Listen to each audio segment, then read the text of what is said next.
Hello guys, welcome back to our channel. तो जैसे कि आप सभी जानते हो, हमने हेरॉन्स फॉर्मूला शुरू करा है और उसमें फर्स्ट एक्सरसाइज के 2 क्वेश्चन हमने ऑलरेडी देख लिए हैं। तो बढ़ते हैं आगे और देखते हैं एक्सरसाइज का थर्ड क्वेश्चन क्या कहता है। एक्सरसाइज का थर्ड क्वेश्चन कहता है there is a slide in a park, one side has been painted in some colour with message keep the park green and clean if sides of the wall are 15 metre. ये 15 metre है, 11 metre and 6 metre. आप diagram देख सकते हो। Find the area painted in colour. तो ये पूरा area paint किया है बेसिकली, है ना। अगर मुझे एरिया ढूंढना है कितना पेंट किया, मतलब इस ट्रायंगल का ही एरिया ढूंढना पड़ेगा। तो बेसिकली ट्रायंगल का एरिया पूछ रहे हैं। ट्रायंगल का एरिया पूछता मैं, इन्होंने 3 साइड्स दिए हैं। कभी भी अगर 3 साइड्स दिए जाते हैं तो एरिया ट्रायंगल का हेरॉन्स फार्मूला से ही निकाला जाता है। वही सबसे आसान तरीका बन जाता है। ठीक है, तो यहाँ से शुरू करते। बेसिकली मुझे इस ट्रायंगल का एरिया ढूंढना है जिसके 3 साइड्स मुझे दिए हैं। मैं तीनों साइड्स को बोलता हूँ लेट। एक को A, B 11 metre, B 15 metre, C B 6 metre. Heron's formula को शुरू करने के लिए सबसे पहले हमें सेमी पेरीमीटर ढूंढना होता है। सबसे पहले हमें सेमी पेरीमीटर ही ढूंढना होता है। सेमी पेरीमीटर का सिंबल एस होता है और उसका फॉर्मूला a + b + c/2 होता है। ये आपको समझना ही है। हेरॉन्स फार्मूला शुरू करने से पहले सेमी पेरीमीटर तो ढूंढना पड़ेगा। a कितना है 11, b कितना है 15 और c कितना है 6/2। अगर 11 + 15 + 6 ऐड करोगे तो देखो कितना हो जाएगा, 32/2 हो जाएगा, है ना।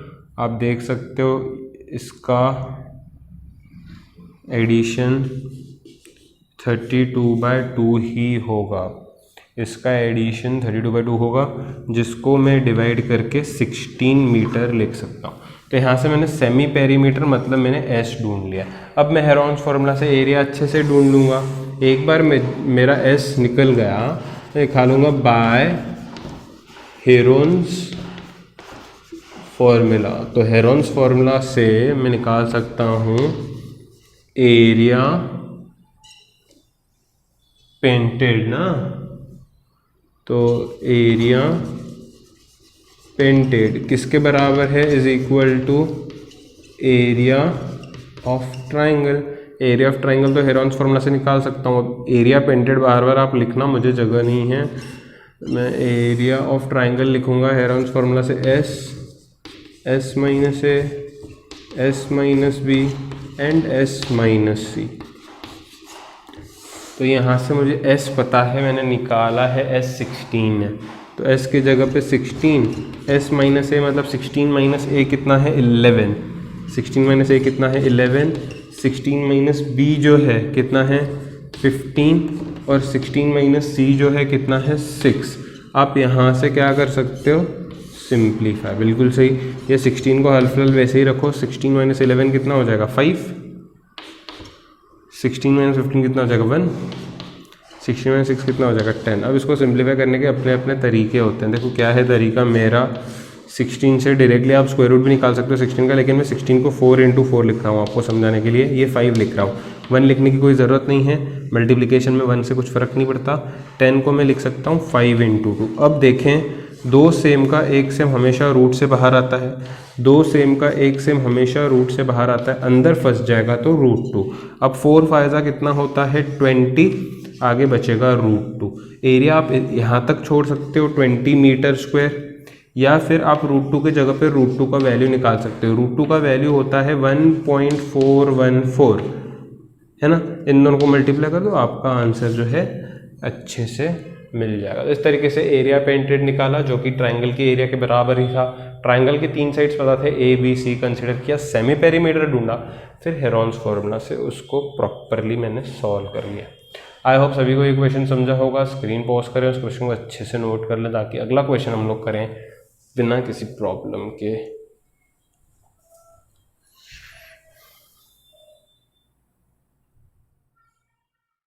बढ़ते अगले क्वेश्चन पे, जो कि क्वेश्चन नंबर 4 कहता है find the area of triangle 2 sides of which are 18 and 10 centimetre respectively and perimeter is 42। यहाँ पे हमको कहा है कि एक ऐसा ट्राइंगल है जिसके 2 साइड्स मुझे दिए हैं और पेरीमीटर मुझे दिया है। अब मुझे बोलते हैं कि उसका एरिया ढूंढो। अब एरिया ढूंढने के लिए मुझे 3 साइड्स चाहिए होते हैं, है ना।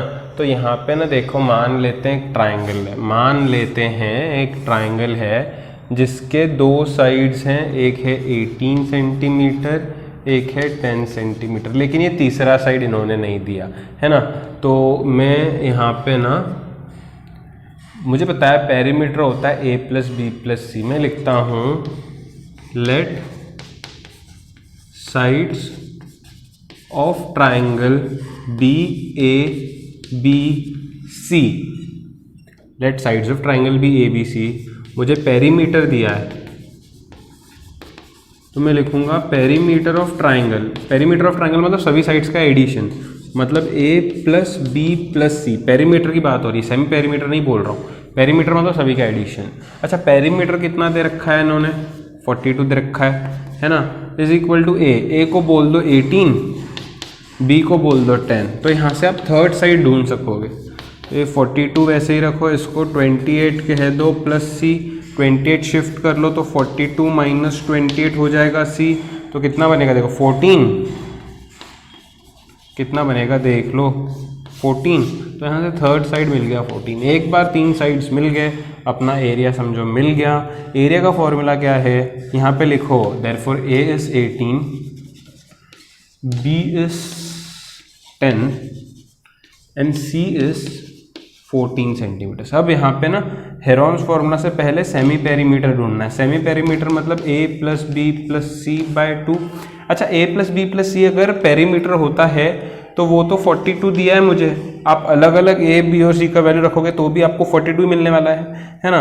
अपॉन 2 डिवाइड करोगे तो 21 सेंटीमीटर आ जाएगा। एक बार मुझे s मिल गया तो मैं हेरोन्स फॉर्मूला से एरिया निकाल सकता हूँ। मैं लिखता हूँ bye Heron's formula, Hrithik Roshan नहीं है वो, हेरोन्स फॉर्मूला है ना। कुछ बच्चे हुए हैं ऋतिक रोशन, हाँ क्रिश।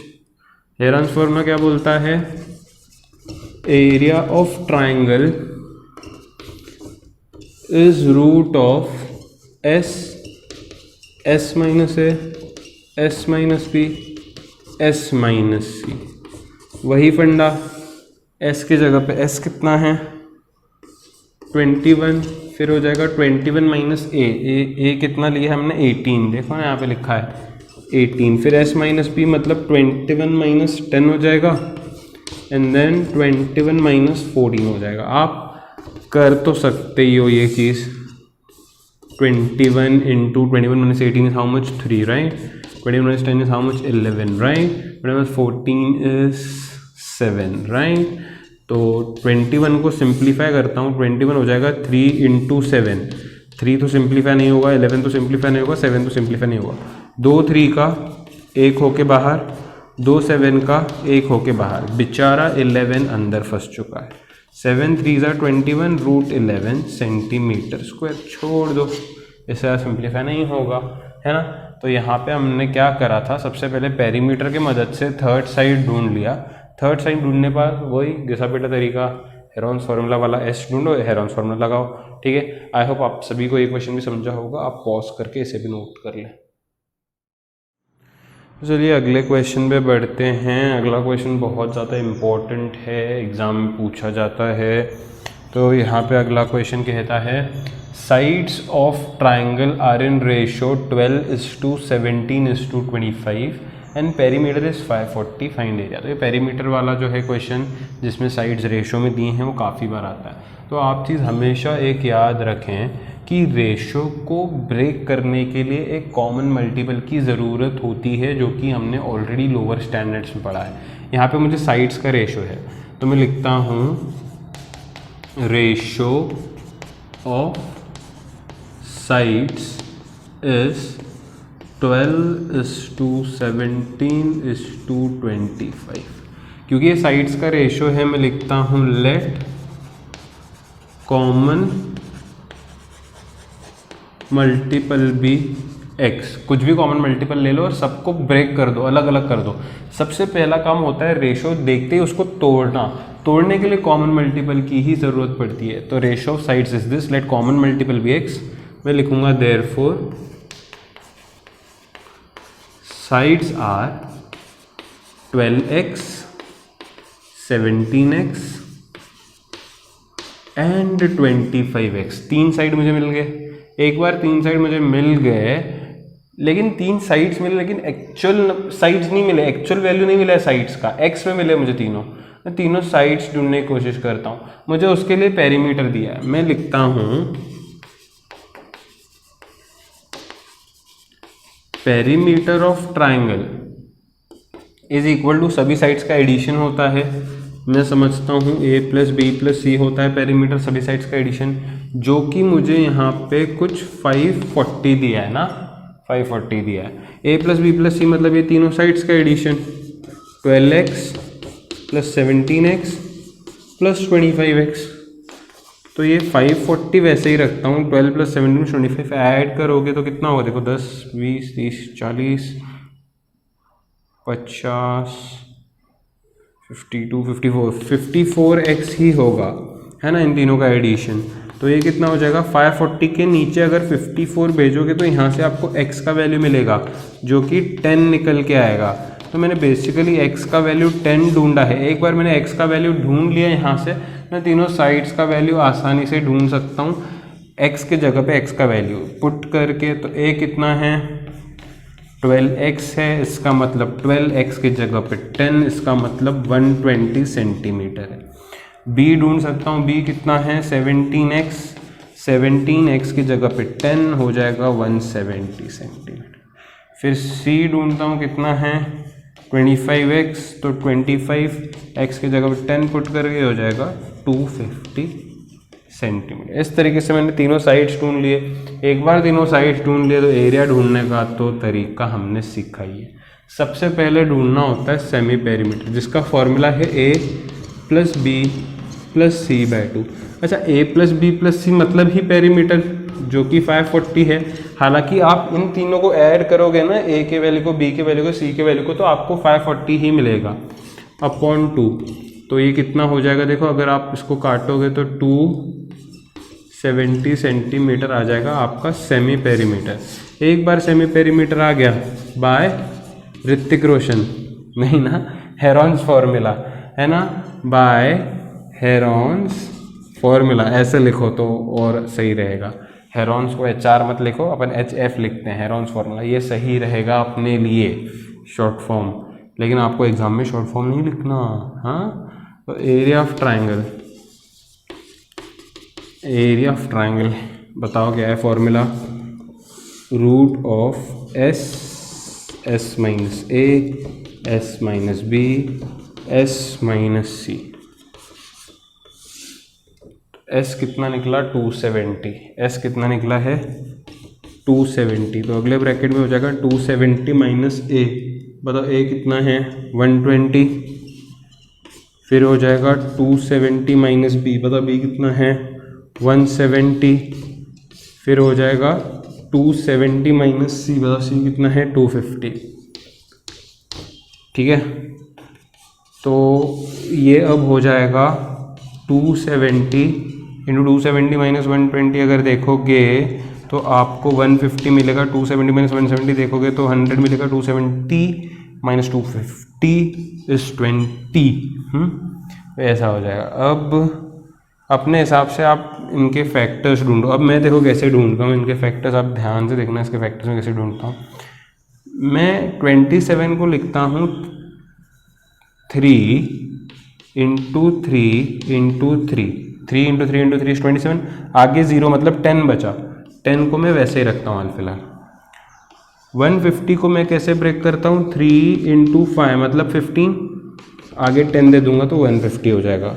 100 को तो हम सब जानते ही हैं, 10 इंटू 10, और 20 मतलब 2 इंटू 10। इस तरीके से मैंने बढ़िया से इसको ब्रेक कर लिया है। अब जो जो बाहर निकलता है पहले निकालते चलो। 2 3 का यहाँ पे ऊपर करता हूँ, 2 3 का 1 3 होके बाहर आ जाएगा, बरोबर। ये 2 3 का भी 1 3 होके बाहर आ जाएगा, बरोबर। ये 2 10 का भी 1 10 होके बाहर आ जाएगा, बरोबर। फिर ये 2 10 का भी 1 10 होके बाहर आ जाएगा, बरोबर। अब बचता क्या है देखो ज़रा, बचता है अंदर 5, 2 और 10। क्या बचता है? 5, 2 और 10। वैसे तो मैं डायरेक्टली भी कर लूँ लेकिन समझाने के लिए 5 2 का कितना होता है 10 और आगे बच गया 10, मतलब 2 10 का भी एक होके बाहर ही आ गया, राइट। अब इसको मल्टीप्लाई कर दो, 3 3 9। आगे कितने जीरो लगाने पड़ेंगे? 3 बार 10 से मल्टीप्लाई, 3 जीरो आ जाएगा सेंटीमीटर स्क्वायर। तो ये था एकदम सिंपल क्वेश्चन जो कि बहुत इम्पोर्टेंट है, तो कर लो, इसमें कुछ भी नहीं है, इतना सिंपल है, ठीक है। आइए तो देखते हैं आखिरी क्वेश्चन एक्सरसाइज का। आखिरी क्वेश्चन कहता है N isosceles triangle has perimeter 30 centimetre and each of the equal sides is 12, find area of this triangle. एक आइसोसेलेस ट्राइंगल है जिसके दो साइड्स इक्वल होते हैं। आइसोसेलेस मतलब क्या? दो साइड्स इक्वल है। उसका पेरीमीटर दिया है 30 और उसके साइड्स का मेजरमेंट दिया है इक्वल साइड्स का 12। मान लेते हैं कि एक आइसोसेलेस ट्राइंगल है जिसके ये दोनों साइड्स इक्वल हैं और इक्वल साइड्स का मेजरमेंट तो उन्होंने 12 सेंटीमीटर ईच दिया है, मतलब हर एक दोनों का 12 हो जाएगा। And the perimeter is 30। अब बोलते हैं इसका एरिया ढूंढो। तो इसके लिए ना मुझे इसको समझो, मैंने ए बोल भी दिया, ये साइड को मैंने बी बोल भी दिया, थर्ड साइड का मेरे पास नहीं है, तो मैं क्या लिखता हूँ, let sides of isosceles triangle be A B C. मुझे यहाँ पे पेरीमीटर दिया है, पेरीमीटर मतलब addition of all sides A plus B plus C. कितना दिया है पेरीमीटर? 30। ए कितना है 12, बी कितना है 12, सी कितना है नहीं जानते। ये 30 है, 12 प्लस 12 24 प्लस सी, 24 इधर शिफ्ट करोगे तो 30 minus 24 equals to C, 6 centimetre आ जाएगा थर्ड साइड। बताओ, एक बार मैंने थर्ड साइड ढूंढ लिया तो क्या ही है। ऐसा टाइप का क्वेश्चन एक्चुअली पीछे भी हुआ था। क्या ही करना है, सबसे पहले एस ढूंढना है। एस मतलब a plus B plus c by 2। A plus B plus c मतलब addition of all sides, addition of all sides मतलब पेरीमीटर, तो 30 बाय 2 करोगे तो 15 सेंटीमीटर आ जाएगा। एक बार मुझे एस मिल गया, लिखना ऊपर में हेरॉन्स फॉर्मूला, लगाना एरिया ऑफ ट्राइंगल। क्या है area of triangle? S minus A, S minus B, S minus C. बता S कितना है? 15 माइनस ए कितना है देखो 12, 15 माइनस बी भी 12, 15 माइनस सी है 6, राइट। अब कर लो इसको सॉल्व अपने हिसाब से। तो ये 15 माइनस 12 3, 15 माइनस 12 3, 15 माइनस 6 9। इसको सिंप्लीफाई करता हूँ तो क्या मिलेगा? 15 को 3 5 से लिख सकता हूँ, 3 सिंप्लीफाई नहीं होगा, 3 सिंप्लीफाई होगा, 9 को 3 × 3 लिख। अब इसके आगे यहाँ पे सॉल्व करता हूँ तो मुझे क्या मिलेगा? यहाँ पे ये 2 3 का 1 3 होके बाहर आ जाएगा, ये 2 3 का 1 3 होके बाहर आ जाएगा, अंदर जो रहेगा वो बचेगा 3 × 5। सो 3 3 9, √15 आ जाएगा इसका आंसर।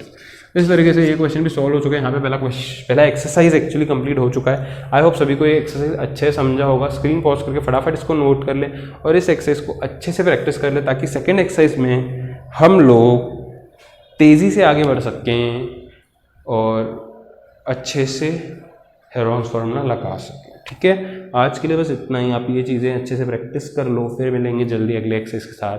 तब तक के लिए गुड बाय, स्टे सेफ।